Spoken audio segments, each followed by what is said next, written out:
ಸೂರ್ಯನನ್ನು ಸೌರಮಂಡಲದ ಕೇಂದ್ರ ತಾರೆಯೆಂದು ಪರಿಗಣಿಸಲಾಗುತ್ತದೆ. ಇದು ಒಂದು ಹೈಡ್ರೋಜನ್ ಮತ್ತು ಹೀಲಿಯಂ ಗ್ಯಾಸುಗಳಿಂದ ಕೂಡಿದ ಗ್ರೀವ ಸ್ಫೋಟಕ ತಾರೆ ಆಗಿದೆ. ಸುಮಾರು 4.6 ಬಿಲಿಯನ್ ವರ್ಷಗಳ ಹಿಂದೆ ಉಂಟಾದ ಸೂರ್ಯ ತಾವು ಉತ್ಪತ್ತಿ ಮಾಡಿದ ಬೆಳಕು ಮತ್ತು ಉಷ್ಣದಿಂದ ಭೂಮಿಯ ಜೀವಜಾತಿಗೆ ಜೀವನೋಪಾಯ ಒದಗಿಸುತ್ತದೆ.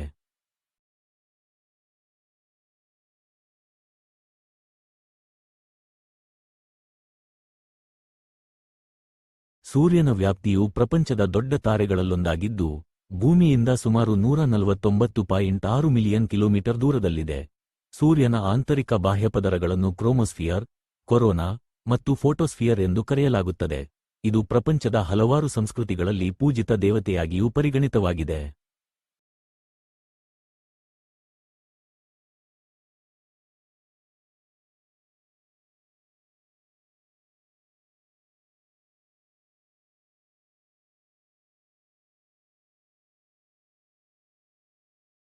ಸೂರ್ಯನ ಮೇಲೆ ನಡೆಯುವ ಪ್ರಕ್ರಿಯೆಗಳನ್ನು ಅಧ್ಯಯನ ಮಾಡುವ ಶಾಸ್ತ್ರವನ್ನು ಸೌರವಿಜ್ಞಾನ, ಹೀಲಿಯೋಫಿಸಿಕ್ಸ್ ಎಂದು ಕರೆಯಲಾಗುತ್ತದೆ. ಸೂರ್ಯನ ಉಷ್ಣ ಶಕ್ತಿಯು ಪರಮಾಣು ಸಂಲಯನ, ನ್ಯೂಕ್ಲಿಯರ್ ಫ್ಯೂಷನ್ ಕ್ರಿಯೆಯ ಮೂಲಕ ಉತ್ಪತ್ತಿಯಾಗುತ್ತದೆ. ಇದರಿಂದ ಹೈಡ್ರೋಜನ್ ಪರಮಾಣುಗಳು ಸೇರಿ ಹೀಲಿಯಂ ಪರಮಾಣುಗಳನ್ನು ರಚಿಸುತ್ತವೆ.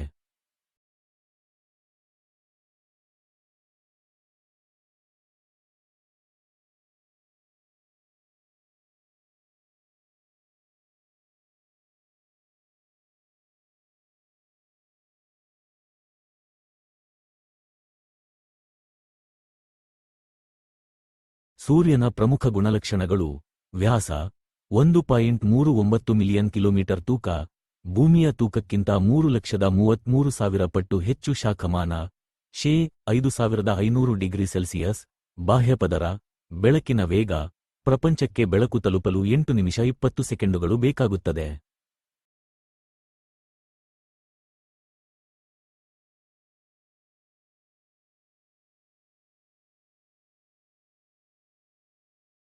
ಸೂರ್ಯನ ಪ್ರಭಾವದಿಂದ ಭೂಮಿಯಲ್ಲಿ ಹವಾಮಾನ, ಸಮುದ್ರ ತರಂಗಗಳು ಮತ್ತು ಚಲನೆಗಳು, ಫೋಟೋಸಿಂಥೆಸಿಸ್ ಮುಂತಾದ ಪ್ರಮುಖ ಪ್ರಕ್ರಿಯೆಗಳು ನಡೆಯುತ್ತವೆ.